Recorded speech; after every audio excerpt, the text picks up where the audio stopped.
Generally speaking, you can find the money to get it done. If I had my choice between vision and money, I'd take vision. This is episode 302 of the Community Broadband Bits podcast from the Institute for Local Self-Reliance. I'm Lisa Gonzalez. A few weeks ago, Christopher sat down with his old friend, Gary Evans, who's a retired president and CEO of Hiawatha Broadband Communications. They had a great conversation about the company and life as a small independent ISP for episode 297, but there was still so much to cover. Gary and Christopher are at the mics again to continue their conversation about Hiawatha Broadband Communications. They're talking about the challenges the company's faced and overcome and prospects for the future. Once again, this interview is a little longer than our usual podcasts, but we know you'll be glad we kept it that way. There's lessons to be learned and interesting stories to hear. Now here's Christopher with Gary Evans. Welcome back to another episode of the Community Broadband Bits podcast. I'm Chris Mitchell with the Institute for Local Self-Reliance up in St. Paul, Minnesota. I guess our office is technically in Minneapolis, but I'm a St. Paul boy myself. I'm here with Gary Evans once again, the still retired founder of HBC. Thank you, Chris. It's good to be back. We talked a few weeks ago, and you said you have a habit of not staying retired for long, but thus far... Well, I'm doing some work that I'm really loving. For a private equity firm in New York City that's concentrating in the area of fiber optics. Okay. And so another way, hopefully, to help rural America, because we're going to be looking at markets that the big players don't seem to have much interest in today. Well, I think that's a good place to pick up where we left off. Last time, we mainly talked about the history of HBC. And one of the key lessons that we took away is that there is a very strong business model in connecting the areas that Wall Street has tended to overlook, the smaller towns in America. Not necessarily the tiniest ones, but the decent-sized ones that are very common. You know, that's exactly right. And for...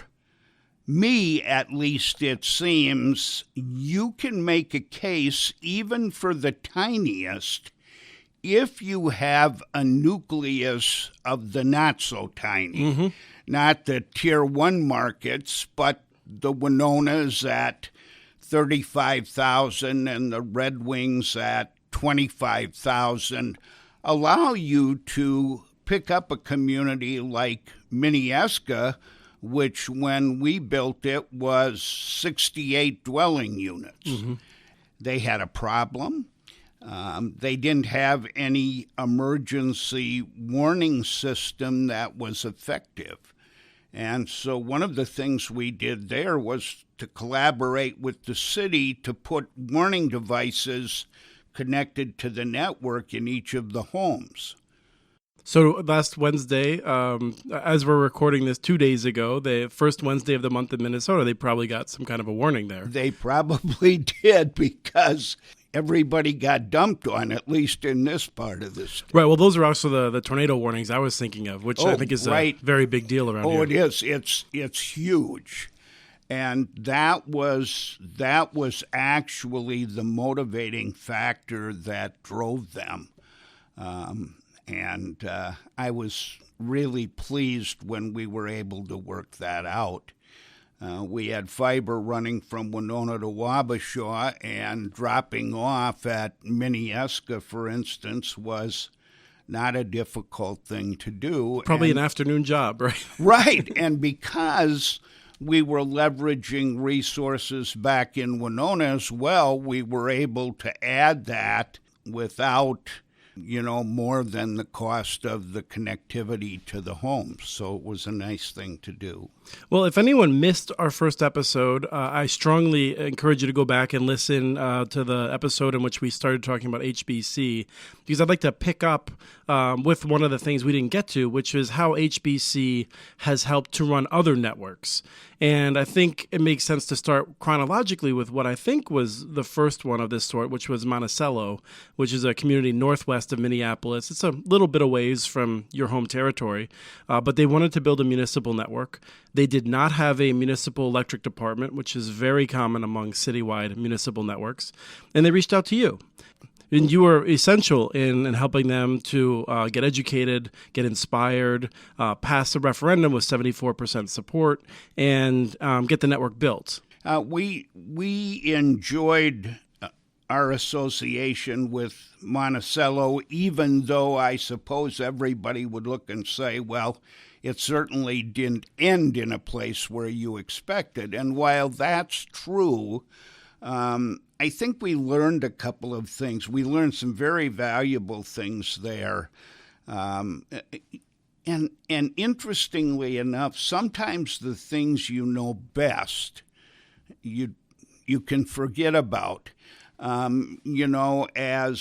we built Winona, it was extremely important that we were local. And our successes were based largely on the fact that, our friends and acquaintances became our customers.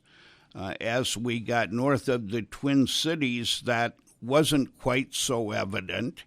And finding the employee base that could take on the HBC culture was difficult, even that far from home. We're sitting here in Cannon Falls, and Cannon Falls, the bank that we're in, has an affiliation with the bank in Winona.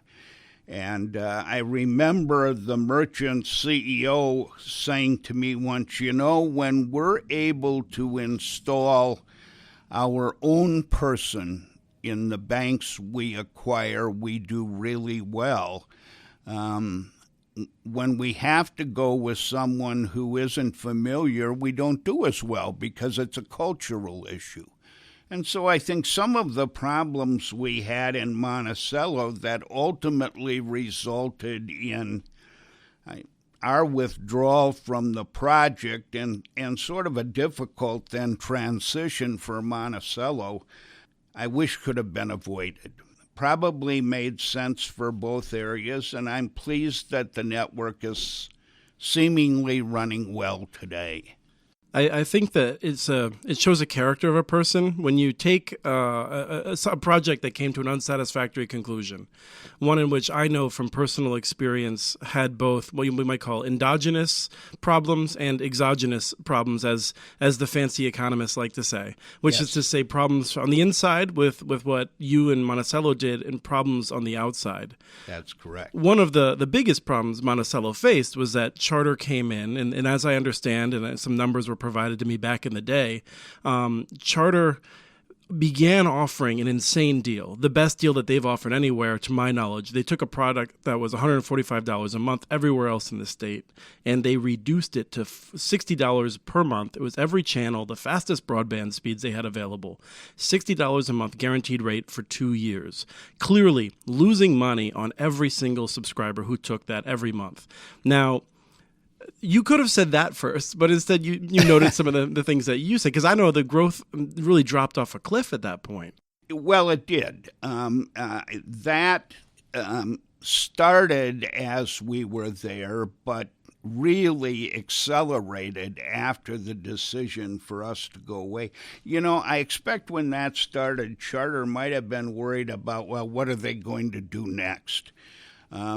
We had obviously hurt them badly in Winona, and we were about to hurt them in Red Wing. It was kind of interesting to me, Charter closed all of its local offices, and the first one it opened again was in Red Wing as we were building that network. So, yeah, there were a lot of those problems.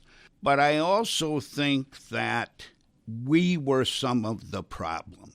And when I say we, it's because local knowledge is critically important. I don't think we had as much of that as we should have. There was another thing, too, and that is because we didn't have it, the city was more interested in providing advice than we were interested in listening.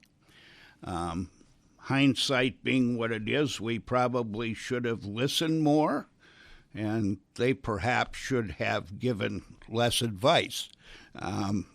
But I'm pleased that the network is still operating and seems, I think, to be doing well. I also retained some friends from Monticello, including Jeff O'Neill, who is the city administrator there. And anywhere that I would live, I would like to have him as the city administrator. He puts his heart and soul into it. He really does. He's a very good man. I'm pleased that I got to know him. It's worth noting that the project did not succeed financially. There was a struggle with the bonds. On the other hand, from the perspective of local businesses, prior to you and Monticello doing this, they were sending their employees home in the afternoons to work from home because their offices were incapable of supporting, in 2008, a modern workforce. That's absolutely correct. Now they have far better connectivity than I can get anywhere in St. Paul. That's an advantage of the vision. You know, people always talk about money. And to me, money's not nearly as important as vision. If you have the vision to do something that is critically needed and no one has stepped up to do, generally speaking, you can find the money to get it done. If I had my choice between vision and money, I'd take vision. Maybe that's because I don't have money, but well, it's worth reminding people. I mean, I think some people might hear that and cynically think, well, government is always just going to find money by picking someone else's pocket. It would be the most uncharitable way of saying it. But you're saying that as a perspective of a business owner as well. I am. The vision is the most important thing. Absolutely. You know, I think back to the first seeds of HBC and the first call I got from the founder of Fastenal saying, I think we should look at this new thing called fiber optics. And, you know, it demonstrated to me that a good business person is very much aware of the things happening, even if it would appear that there would be no help in it for that particular business. Mm-hmm. Interesting. So if we move on a little bit, and actually this is happening concurrently, you started working with the city of North St. Paul, which is a small suburb, or it really has its own independent character north of St. Paul, Minnesota. And there, I'll just briefly summarize, I think Comcast may have done you a bit of a favor because you hadn't yet learned the lessons from Monticello. The city of North St. Paul was very arrogant almost, very confident in their capacity to pass the referendum, to move forward with a project with you. And Comcast went all out. There was buses that seemed to have been sponsored by Comcast. That's my understanding, too. Taking people to the polls, and the only thing that those people knew was they were supposed to vote no, and I don't know what they got in return, but it must have been nice. Obviously, the no vote carried the day.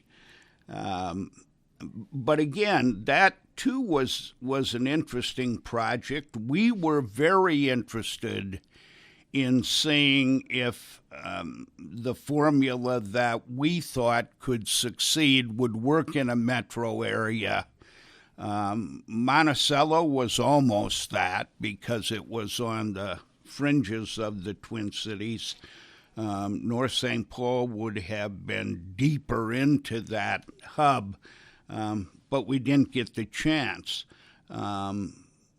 It, too, though, was an interesting exercise because, as you say, they were very confident that the referendum would pass, and we had done a lot of work in the expectation that it would, too. So we learned that probably shouldn't count chickens before they're hatched, as the old saying goes, and took away from it some knowledge that would I suppose, play a part in future developments. But I wish we could have done that project.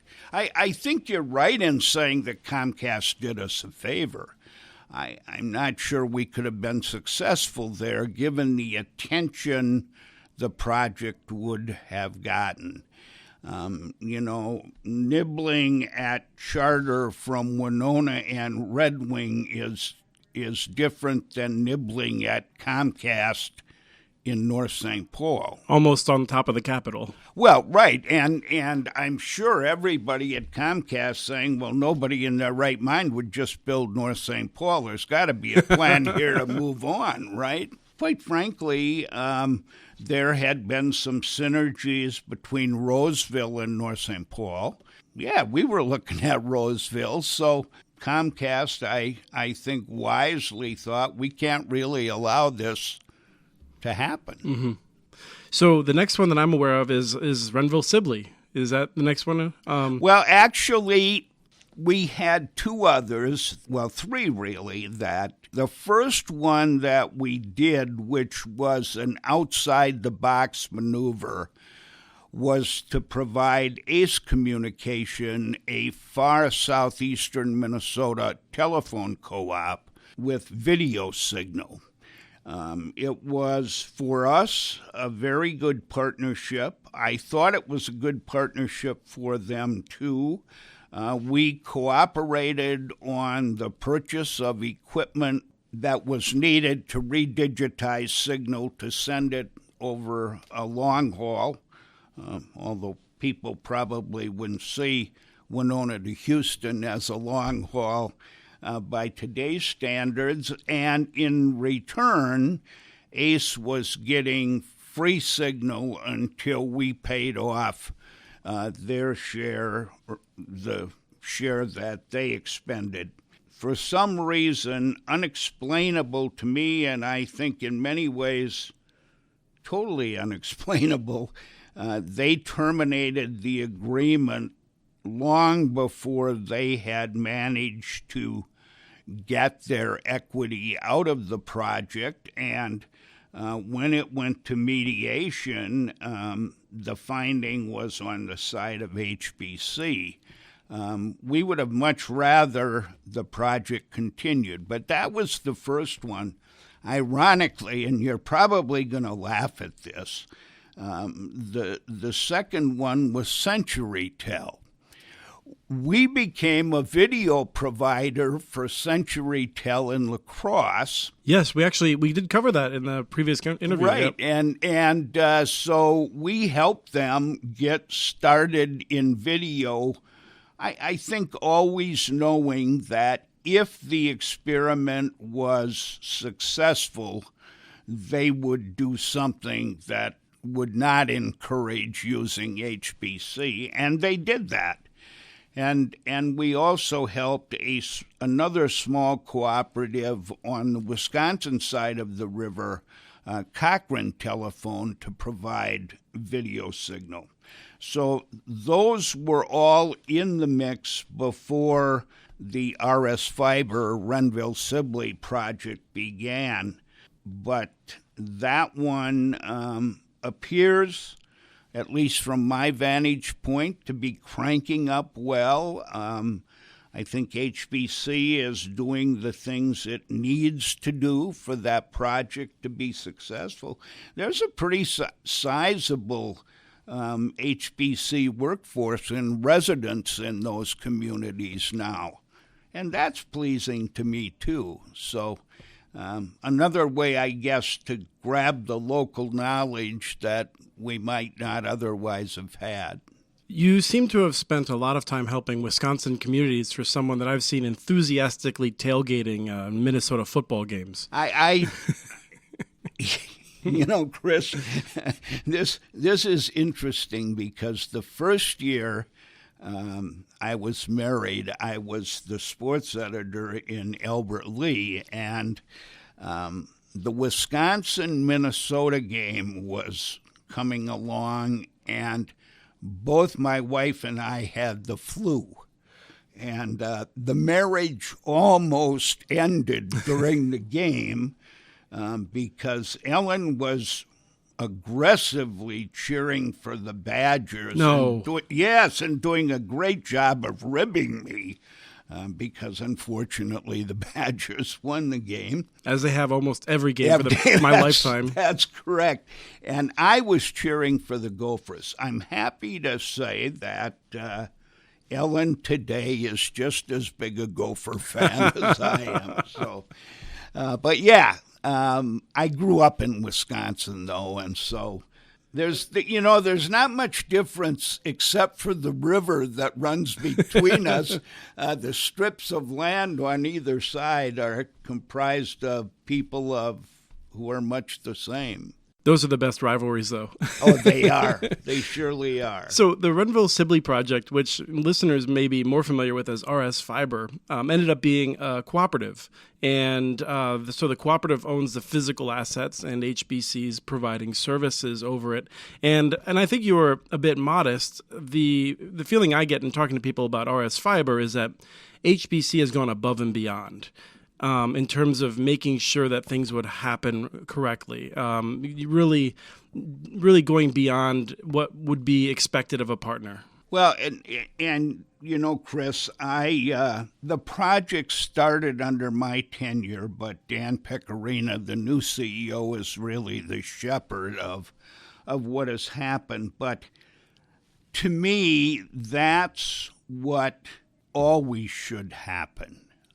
And I would like to think that it's an HBC habit to try and go above and beyond. It's part of Minnesota Nice, I think, and it's part of the program that makes for successful ventures. I always felt that we should pour into projects all of the knowledge we had and as many resources as could legitimately be spent.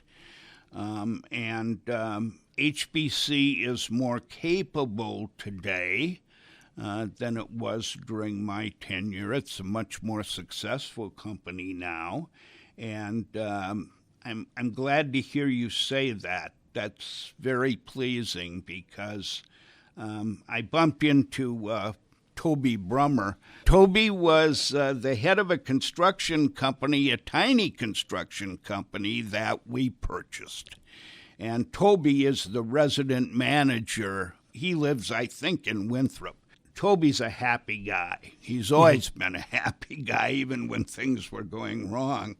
And he loves it over there. He loves the people. He's a farmer, which fits very well. And so, yeah, I am very pleased that the project is going well.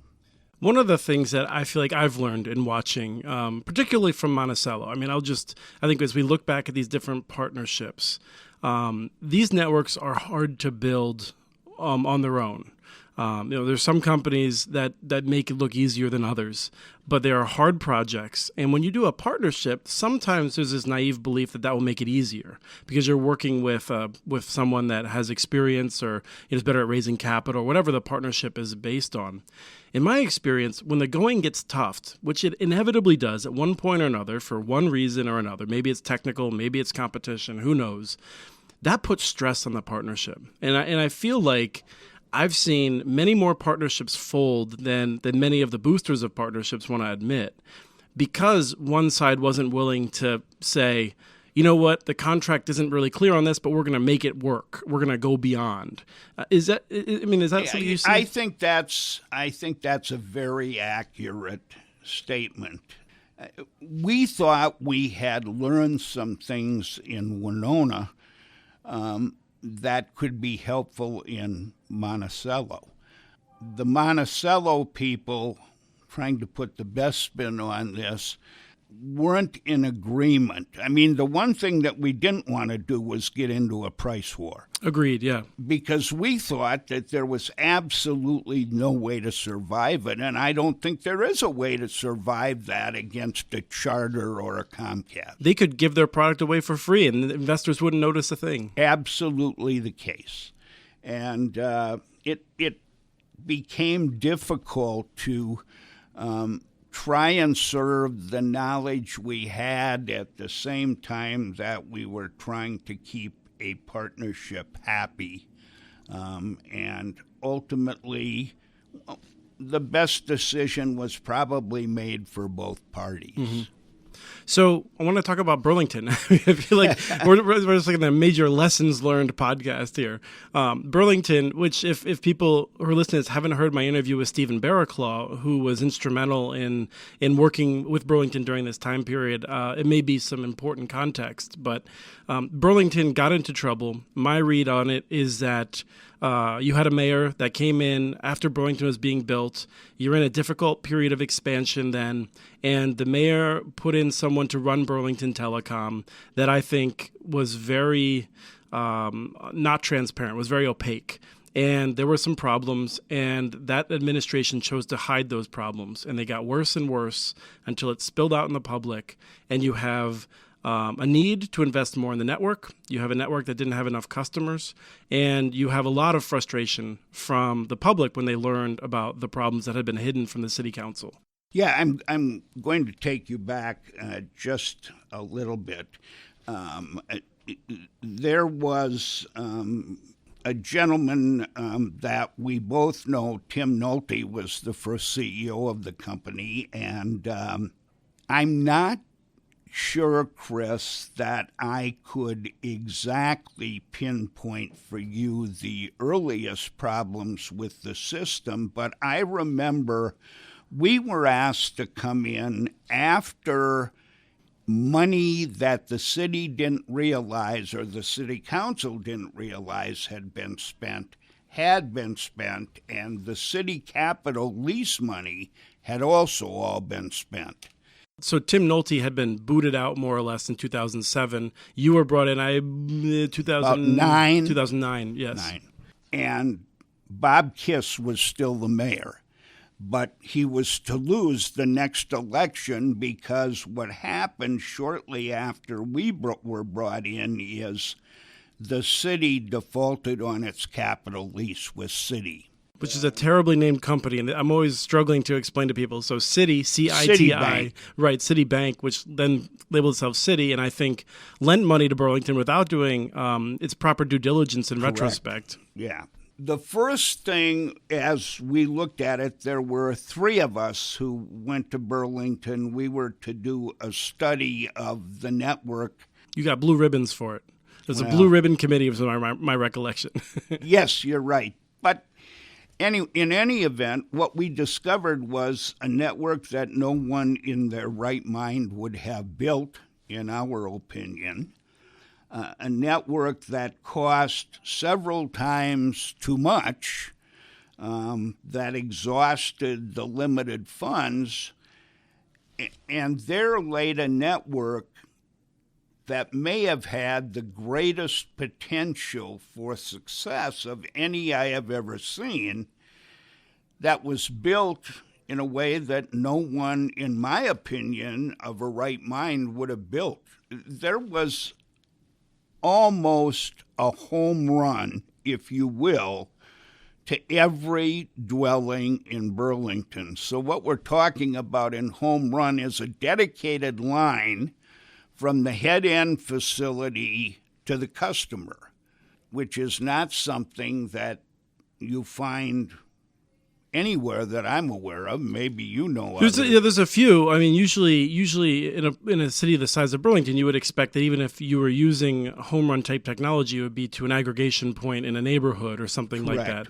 And I think the main concern is the incredible cost of fiber versus using some kind of technology in which you would oversubscribe more in the fiber by using a passive optical networking or something like Correct. that.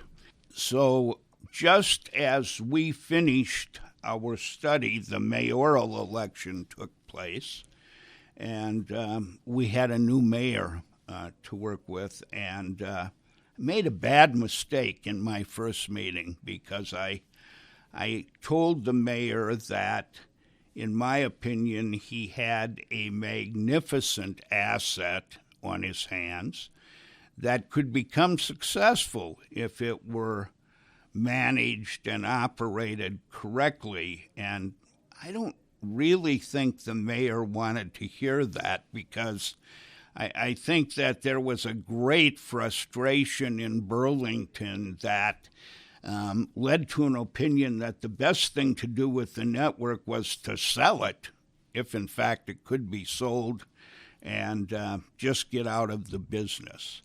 Tim Nolte, who I still consider a friend. Yeah, and so do I. I think Tim would have said that yes, he built it in that way to be future-proof, and he would justify that and say that the network would have been fine under his tenure if they had had a proper marketing campaign and things like that. One of the things that I understood during the KISS administration, and this is a quote that when we were investigating, trying to figure out what had happened, because we have a very strong interest in learning when municipal fiber networks struggle, we want to know why.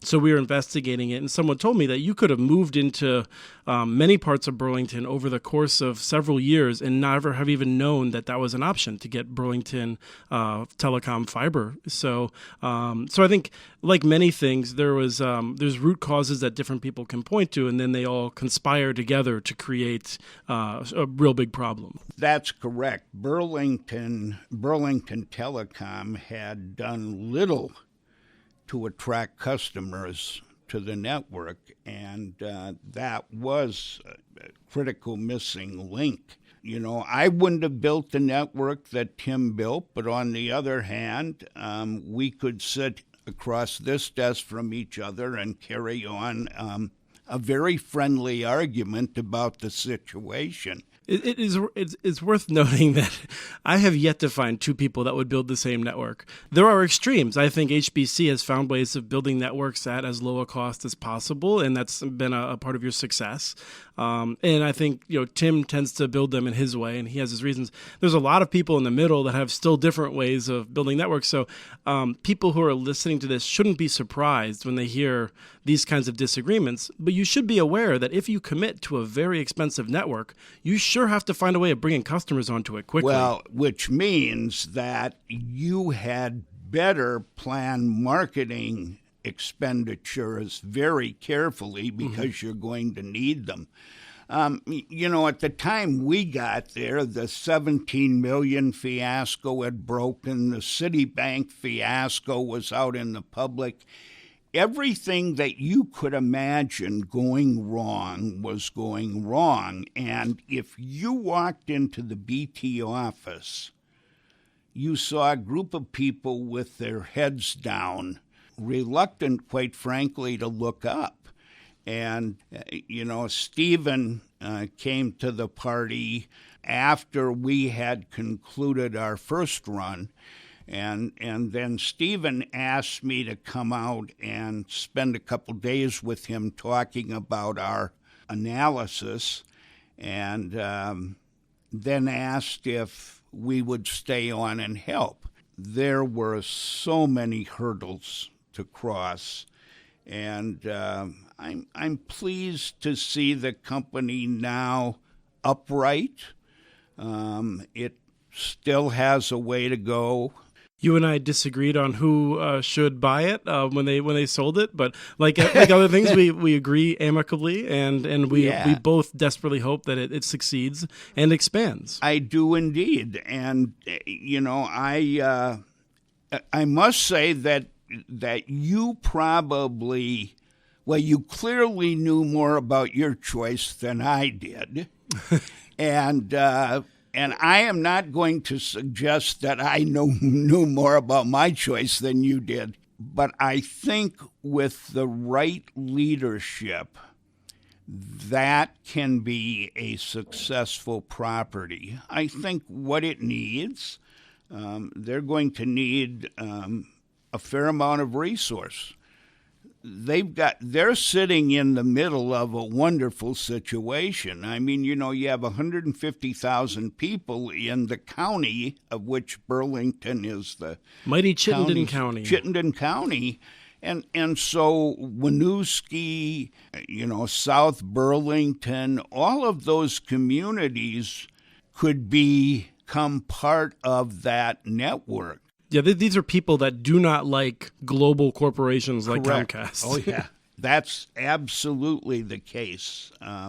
And so I think the right leadership will take them a long way and ultimately will make the city whole again and will also demonstrate business viability at the same time that the right kind of leadership will have customer satisfaction as a key goal. I don't think you can go into a competitive situation and operate like the incumbent and expect to succeed. No, the incumbents win by inertia. Absolutely. And so you have to identify every flaw that competition has, and you have to work to exploit every single one of them. Right. One of the things that we've been wondering about is how many small companies and municipalities really advertise like their difference in privacy policies, for instance. Like, when was the last time HBC sold customer data to a third party? Yeah, never. Yeah, exactly. Never, and never would it happen, I'm convinced. Well, Sure. probably shouldn't say never, but I don't It's hard to imagine why it would. Yeah, absolutely. Because for a small company like that, your reputation is everything. And the little bit of money you would make from it is not that much. But if you're Comcast and you have 18, 22, 30 million customers, however many they have, you can make a lot of money, and most of your customers don't have another choice. So Correct. So I want to round up by talking a little bit more widely about policy. Minnesota has the Blandin Foundation, which is somewhat unique and has been tremendously positive. And I think there's been a couple of negative side effects to the overwhelmingly positive benefits of Blandin. But you've been on the Blandin board for probably forever. I mean, well, I'm no longer a member of the board. You had been. I was from the earliest days. And this was a Blandin broadband board. It was not the foundation board. What did they do? I mean, tell me a little bit about the beginning of that and the strategies for how to set the stage. Blandin is a foundation that's very focused on Greater Minnesota, the non-metro regions. They helped to send my wife to college, and I met her in grad school, so I'll be forever indebted to Blandin for that. And they had a leadership program that had, at least in our area of the state, made their name known. They identified the broadband area as an area of potential for Minnesota. And I think most of our early efforts, Chris, were expended on trying to convince state government that it ought to be active in the broadband area. As government usually does, it didn't move as fast as we hoped it would. Some of the things that we lobbied hard for, we'd get a sliver, but certainly not the whole pie.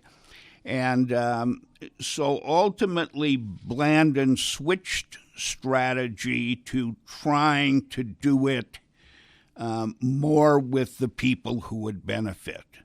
I thought that was a very good move. It concentrated mostly on planning and helping communities plan initiatives. And that's where I really wanted to dig in a little bit. I mean, I think when I look at Blandin, there's a number of things that they have done. One is, I think Ann Treacy's work on the Blandin blog is tremendous. It is. And I don't think a lot of people appreciate how important it is to have a place that is cataloging on a daily basis, talking about these sorts of things so people can understand what's happening. And Anne has been coming from a family of librarians, you can tell. She's wonderful. So one of the things that when people sometimes ask me for advice about what other states should do, I often say that Blandin has been incredibly successful in the planning part by offering matching grants. Their communities have to commit something, but it gives a real edge to those in the community that want something to happen because they can say, look, we're getting this great deal from Blandin. They're going to match the cost of this study, and that is going to help convince city councils to appropriate a little bit of money to do it. We're talking about usually on the order of $10,000 to $15,000, which is then matched by Blandin. Right. If I had to look at the broader issue, and beware of sweeping generalities, but I think that many of our city governments are populated by people my age or not too much younger than I am. And we didn't grow up with the connectivity that we have today, and we didn't grow up understanding it or caring much either. And I think that victimizes us. I think there's a problem in Minnesota today. I think it's that too few young people are really getting involved in the governmental activity in their local communities. Preach. And, I totally agree. And the fact of the matter is it hurts us in many ways, but I think it hurts us particularly in the broadband area. And, I think Blandon's wonderful. I remember Heather Gold talking to me once about she had just come to her position in the Broadband Association. I suggested she look at Blandon as a model, and now there is a toolkit that's very similar to the Blandon toolkit that's being used nationally. Right. This is the fiber to the home primer, for which was just updated in late 2017. That's correct. It's terrific. Yes, absolutely terrific. And Blandon's impact has been solid, but quite frankly should be much greater. Well, this is where when we sat down and started warming up the mics before we recorded, I said something. I wasn't sure how you would react, and that is, I feel that you were mentioned. We started talking about the rural electrification, Red Wing, Minnesota, being the first REA site. And my impression from studying that period is electrification happened quickly and in such a great way with these co-ops that have been so good for rural America, because local communities organize them. And I still see, in my greatest criticism of Blandon, not just, I don't want to centralize on Blandon, but everyone in Minnesota working on broadband issues, is it's so focused on getting the state to do something. There's not enough focus on getting communities to do something so that when state money is available, it could be put to good use. We were also talking about the value of vision versus money. Mm-hmm. If I had to look at your statement, I would say you're right. Clearly you're right. But it might be that Blandon's concentration has been where it's been because it determined that it wasn't going to have the kind of support out there, mm-hmm. if you will, that maybe it could find in 400 or 500 legislators in St. Paul. It is a real worry because as we went to the tiny communities, if you will, to receive franchises, there was only one thing that people wanted to talk about, and that was cable TV pricing. Will you sell it to us for less money? And nobody was thinking about what this could do for their community and how to make it just as powerful as rural electrification was. Mm-hmm. Well, I really want to reiterate that Blandon has been a not just net positive, but an incredibly net positive. And I want to say that because it's worth noting, Blandon was right on open access, I think, 12 years ago. I mean, when they started pushing open access, the carriers really resisted it. I think that would have been very good for Minnesota. I continue to be a believer in open access approaches. Blandon has had these conferences and employed Bill Coleman to really educate communities on what these words mean and the importance of economic development in broadband. It's had events that it has put on despite the opposition and undercutting of the rural telephone companies in Minnesota, which I find really dismaying. I understand that we have some differences of opinion, but we all have to work together to solve this problem. So I would say that in terms of we want to talk about what Blandon might be able to do better or differently. If anyone from Blandon is listening to this, they should take heart that they've done a tremendous job of moving Minnesota forward. Absolutely. You know, I might think about painting with a brush not so broad, if you will. I mean, if you could identify in advance through some process the communities committed to doing something, then the relatively small resource you have might be deployed more effectively. I would go to communities and I would say to them, folks, every community where there today is an HBC network is larger than it was when the network was built. Now, don't you think that message would resonate with people? And then, those who were not interested would, but it costs too much, and where are we going to get the money? And it always came down to that. And the St. Charles lesson to me was absolutely incredible. The community, not the saint. Yeah, right. Just for people who haven't mentioned it yet this episode, but St. Charles is one of the first HBC towns you moved out to. It was, and we had no interest in doing that until their Economic Development Association came to us and knew clearly why it wanted us there. They wanted us there because they wanted to be the number one bedroom community to Rochester. Mm-hmm. To suggest that they have been unsuccessful in that goal would be absolutely wrong.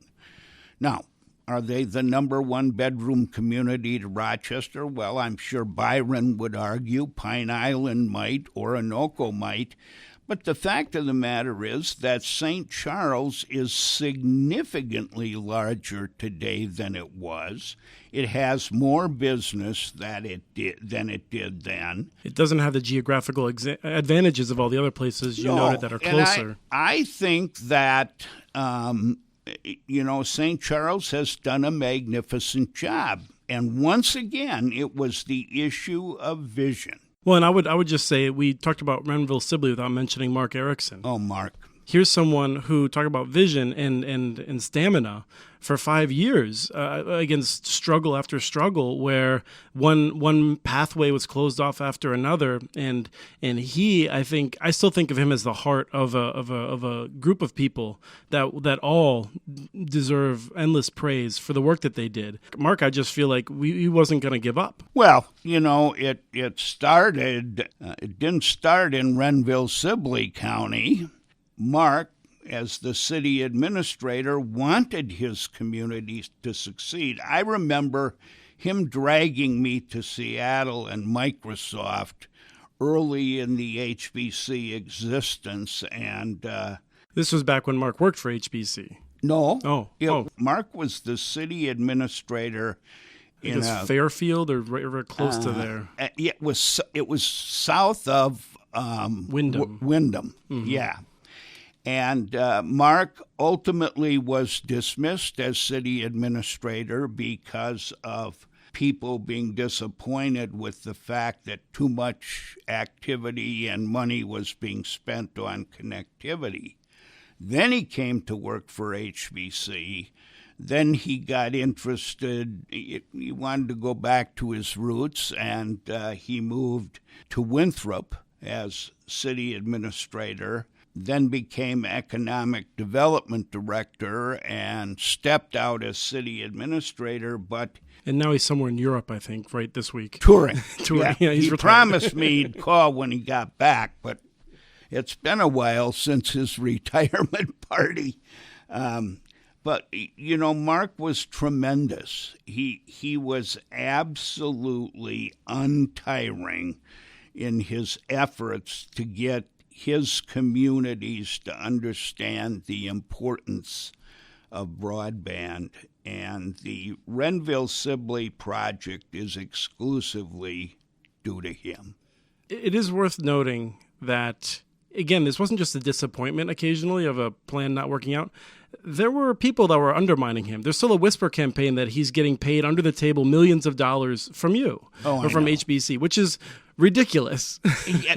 That was also a rumor at the time that HBC or that ACE backed away from our partnership. And, it's so ridiculous. Apparently, people just like to look for things to complain about. But Mark is someday going to be recognized by those communities as having done them an enormous favor.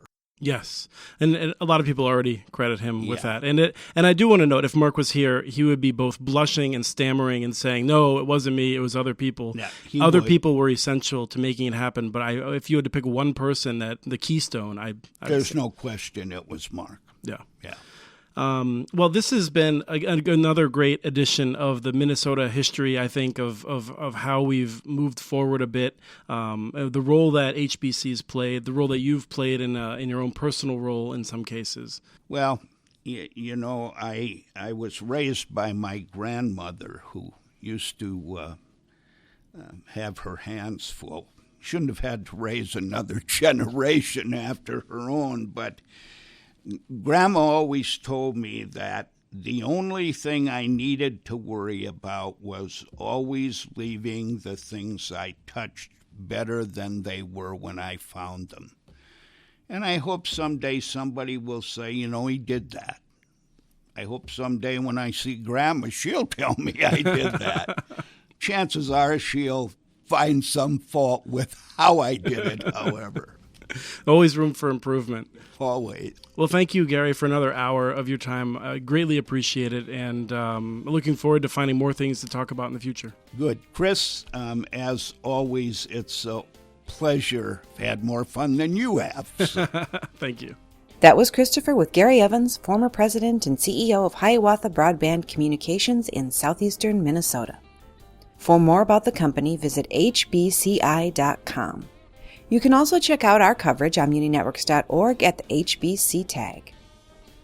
We have transcripts for this and other podcasts available at muninetworks.org/broadbandbits.